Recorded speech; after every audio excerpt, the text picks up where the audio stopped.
não foi só a questão de Musk e Vivek Ramaswamy que veio à tona ontem. A gente teve também uma série de anúncios de outras pessoas na administração. Esses anúncios são interessantes por uma série de fatores e eu gostaria então de passar com vocês por alguns dos nomes que estão sendo anunciados. Vocês veem a meu lado então, a gente começa com John Ratcliffe e essa matéria aqui é do Epoch Times Brasil. Eu muitas vezes mostro as matérias aqui da nossa matriz americana. O Epoch Times Brasil também tem seu website. Eu o citei no início do programa e repito, epochtimes.com.br. Entrando lá, você fica ao par de tudo que eu estou discutindo aqui com matérias por escrito.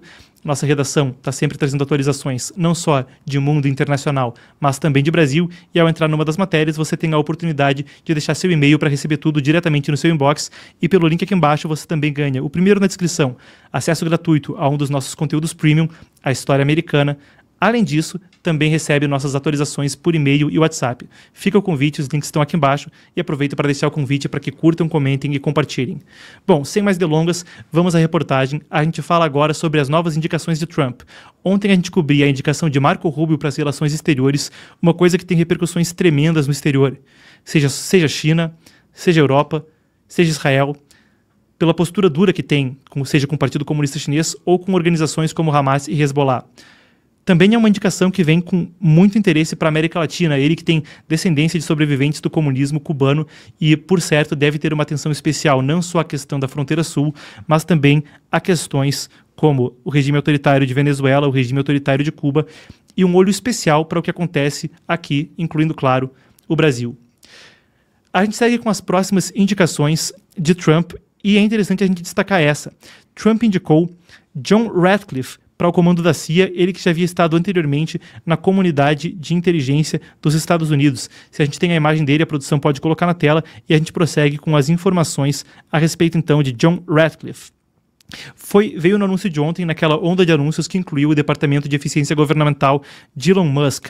No seu comunicado, Trump disse que Ratcliffe será um lutador incansável pelos direitos constitucionais de todos os americanos, ao mesmo tempo em que garantirá os altos padrões de segurança nacional e paz através da força, que é um dos slogans de todas as agências que lidam com relações exteriores no governo Trump, uma coisa que já foi assim no governo passado. A doutrina que permeia o governo federal, Peace Through Strength. Paz pela força ou paz através da força. Lembrando que Ratcliffe foi no final do primeiro governo Trump, entre 2020 e 2021, nos últimos 2 anos, o diretor de inteligência nacional e era o principal conselheiro de inteligência do republicano.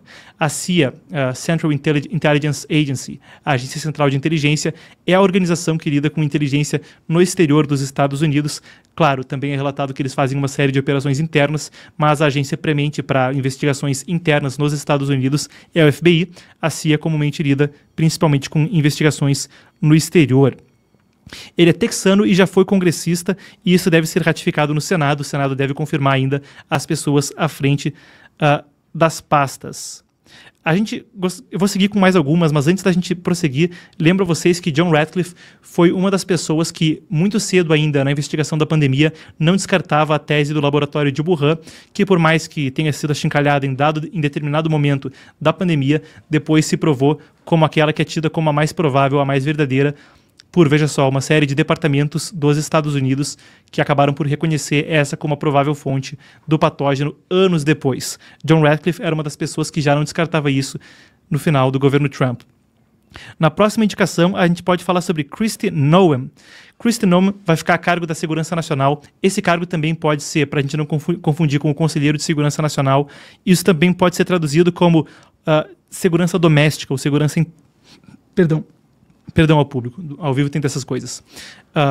Mas, para não confundir o cargo com o Conselheiro de Segurança Nacional, que é uma posição diferente, também pode se traduzir Homeland Security, que é o cargo que ela irá ocupar como segurança interna ou segurança doméstica. Noem é oriunda da Carolina do Sul. A gente vê aqui o que Trump disse no seu comunicado para ela. Kristi tem sido muito dura com relação à segurança na fronteira. Ela foi a primeira governadora a enviar soldados da Guarda Nacional ao Texas para ajudar na crise de fronteira de Biden, do atual presidente Joe Biden, foi o que disse Trump num comunicado. Ele disse que ela vai trabalhar em estreita colaboração com o Tom Homan, que é o homem de Donald Trump para a fronteira. Ele estará à frente, então, Tom Homan, de uma agência que atende pela sigla de ICE, ela lida com a alfândega e fronteira dos Estados Unidos, e essa agência que lida com a fronteira está sob o guarda-chuva, sob a hierarquia do Departamento de Segurança Interna ou Departamento de Segurança Nacional. Como dito aqui, ela é ex-governadora da Carolina do Sul, um estado profundamente republicano, e é uma liderança política republicana muito importante nos Estados Unidos. A Noem já respondeu em um comunicado que está ansiosa para trabalhar com Homan e Trump para, aspas para ela então, devolver a segurança às comunidades dos Estados Unidos para que as famílias tenham a oportunidade de realizar o sonho americano. Essa é uma das agências que chama mais atenção e fica um destaque para ela e como ela irá cooperar com Tom Homan. Lembrando que o número de imigrantes ilegais que entrou nos Estados Unidos durante o governo, que agora ocupa, mas prestes a sair, já chamo de governo anterior, o governo de Joe Biden, foi de 8 milhões de imigrantes que entraram de forma ilegal nos Estados Unidos. A campanha de Trump exagera o número, infla o número até 21 milhões, mas a estatística oficial fica em 8. Isso inclui pessoas que já têm antecedentes criminais e na lista de monitoramento por laços ao terrorismo do governo dos Estados Unidos, milhares delas. Ainda vale destacar que centenas de milhares de crianças, estima-se, tenham sido vitimadas, desaparecido, podendo ter entrado em atividades das mais deploráveis, não vou sequer citá-las aqui. Então, é uma das prioridades de segurança pública, e mesmo segundo os republicanos e a campanha de Trump, para a sobrevivência dos Estados Unidos, que haja deportações em massa. Como eu citei anteriormente, foi na segunda-feira, quando a gente comentava a indicação de Tom Homan, isso deve começar pelo 1,3 milhão de pessoas que já têm seus processos, já transitaram um julgado, eles serão deportados. Kristi Noem deve colaborar com Tom Homan e é uma pedida forte. Tem um comentário que serve em guarda-chuva para todo mundo que está sendo indicado, e é uma das coisas que repercute na imprensa americana. Seria até pertinente agora, mas como vai ser pertinente para todos eles, eu continuo e a gente pontua ao final da reportagem. A próxima pessoa, que é um indicado também que tem causado repercussão mundialmente, é o indicado para a defesa, o Pete Hegseth. Hegseth. É difícil de pronunciar em português. Hegseth. Esse deve ser o secretário de defesa, depois de muita especulação quanto a se Mike Pompeo, ele que foi o secretário de Estado, o responsável pelas relações exteriores no governo Trump anterior, depois de muita especulação quanto a se ele ocuparia a pasta, veio primeiro um pronunciamento de Trump de que não, ele não deve ocupar a pasta da defesa, nem nenhuma outra pasta no atual governo, ele não participará da administração, e quem fica com a defesa é, de forma surpreendente para os dois lados do espectro político, Pete, agora vai, Hegseth. Galhofas à parte, perdão ao público, a gente segue. O que Trump disse a respeito dele foi que Pete passou uma vida inteira como guerreiro pelas tropas e pelo país. Pete é duro, inteligente e acredita verdadeiramente nos Estados Unidos, ou no conceito dos Estados Unidos em primeiro lugar. O Hegseth é veterano do Iraque e do Afeganistão. Ele lutou em ambos os frontes.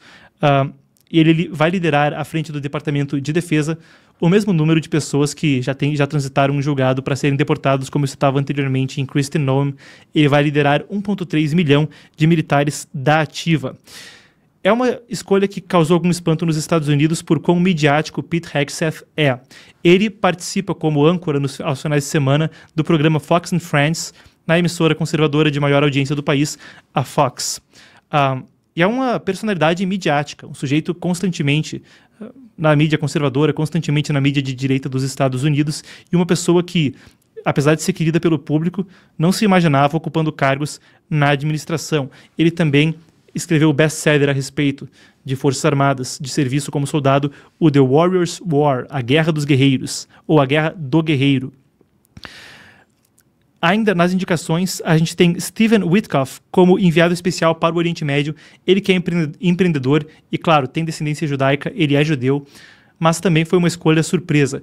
Witkoff foi uma pessoa-chave na campanha de Trump, como um orador em muitos comícios, como uma pessoa que fez campanha entre pequenos empresários e tentou trazer o segmento da população que empreende, que tem pequenos negócios e que é uma quantia substancial, uma quantia imensa da economia dos Estados Unidos para o lado de Trump. Era uma pessoa que também promovia muito a maneira como Trump pretendia gerir a questão fiscal, com possíveis cortes de impostos que beneficiariam pequenos negócios. Ele fica, então, à frente como enviado especial do Oriente Médio. Ele não tem um background de política externa, é uma das escolhas mais criticadas, foi escolhido possivelmente, segundo Trump, Bom, vamos lá, vamos ao que disse Trump. Steve é um líder altamente respeitado nos negócios e na filantropia, que tornou cada projeto e comunidade nas quais se envolveu mais forte e mais próspero. Steve será uma voz incansável pela paz, e Trump usa letras garrafais para escrever paz, e irá nos deixar todos orgulhosos. Então, ele é judeu, mas não tem nenhum background, nenhum contexto, nenhuma experiência em política externa, e ele deve provavelmente lidar com a questão do Irã, lembrando que o governo Trump tem um histórico com o Oriente Médio que é considerado positivo em muitos lados, bom, em ambos os lados do espectro político, em muitos aspectos. Ele acabou conseguindo fazer com que houvesse o estabelecimento de relações diplomáticas com uma série de países do mundo árabe e com Israel nos chamados Acordos de Abraão. Aqueles que, para evitar a entrada da Arábia Saudita, estima-se que o Irã tenha iniciado a guerra que ocorre desde 7 de outubro de 2023 no Oriente Médio. Isso é uma avaliação que veio mesmo do próprio primeiro-ministro de Israel, Benjamin Netanyahu, que na ONU falou sobre como esses acordos de Abraão progrediam, como havia possibilidade da entrada da Arábia Saudita, potência regional do Oriente Médio, o principal país da Península Arábica, e quando isso estava prestes a acontecer, houve aquela invasão financiada pelo Irã, apoiada pelo Irã, com a retórica de que isso uniria países do mundo árabe contra Israel e travaria novas entradas nos acordos de Abraão, novos reconhecimentos diplomáticos de Israel. Por mais que Witkoff tenha se provado um empresário capaz e um líder capaz em muitas comunidades, resta ver como uma pessoa sem experiência nas relações exteriores lidará com uma questão tão delicada quanto o Irã, um dos principais rivais dos Estados Unidos, com a nuance da possibilidade sempre constante de que ele possa ter força nuclear, o Irã.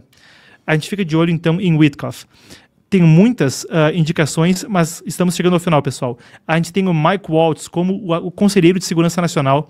Esse é um cargo que foi criado no início da Guerra Fria, por volta de 1947, com a Lei de Segurança Nacional, melhor dizendo, em 1950, com a Lei de Segurança Nacional. E é um cargo que serve para assessorar em assuntos estratégicos do presidente da República. Agora, esse escritório, essa secretaria, será elevada a nível de gabinete, a nível de ministério, segundo Trump, e o responsável é o deputado Mike Waltz, um republicano da Flórida, que chama atenção por ser um crítico premente da China comunista, do Partido Comunista Chinês. Por certo, lembrando, é um cargo que rodou por várias mãos no governo Trump anterior, com algumas das pessoas que ocuparam o cargo sendo ditas pelos apoiadores de Trump, aspas, traidores no governo anterior, em especial o John Bolton. Sobre ele, Trump disse: Mike, como um coronel reformado e um líder nacionalmente reconhecido na segurança nacional, autor de best-sellers e especialista em ameaças de China, Rússia, Irã e terrorismo global. Mike tem sido um campeão pela política externa de América em primeiro lugar e será um tremendo campeão da nossa busca por paz através da força. A gente vê novamente o slogan de relações exteriores que eu citava no início do bloco. Ele liderou a força-tarefa da Câmara dos Representantes dos Estados Unidos, equivalente no país à Câmara dos Deputados, para a China anteriormente, e é um ponto onde pode-se esperar um foco muito grande para a China, um foco muito grande para as tensões no Indo-Pacífico. E até uma coisa que faz todo sentido, não é de hoje, já desde o governo Obama, que tem o chamado pivô para a Ásia, com a atenção, o peso geopolítico dos Estados Unidos indo do Atlântico para o Pacífico, indo do Oriente Médio para o Estreito de Taiwan. E para a gente encerrar, um anúncio que aconteceu há instantes atrás. O John Thune foi eleito o líder, não é um anúncio para o executivo, mas o John Thune foi eleito o líder da maioria no Senado, ele que é um republicano da Dakota do Sul. De fato, a gente teve aqui, ele falou agora há pouco, foi instantes antes de eu entrar ao vivo, a gente tem as imagens recuperadas e eu faço com vocês a tradução simultânea para a gente acompanhar o anúncio de John Thune à frente do Senado, que é parte da vitória de Trump nessa eleição. São 53 de 100 senadores do lado republicano, o que essencialmente dá a Trump o poder de aprovar aquilo que quiser no Senado. Em itens orçamentários, itens que não são orçamentários, seria necessário uma maioria de 60 para evitar a medida chamada filibuster, que é quando a oposição pode ficar enrolando a pauta de forma a evitar que ela progrida na sua tramitação. Para itens orçamentários, com a prática chamada reconciliação nos Estados Unidos, com uma maioria simples é possível aprovar os itens. Feito esse anúncio, essa maioria no Senado é muito significativa e é parte da grande vitória republicana da direita do espectro político nessas eleições.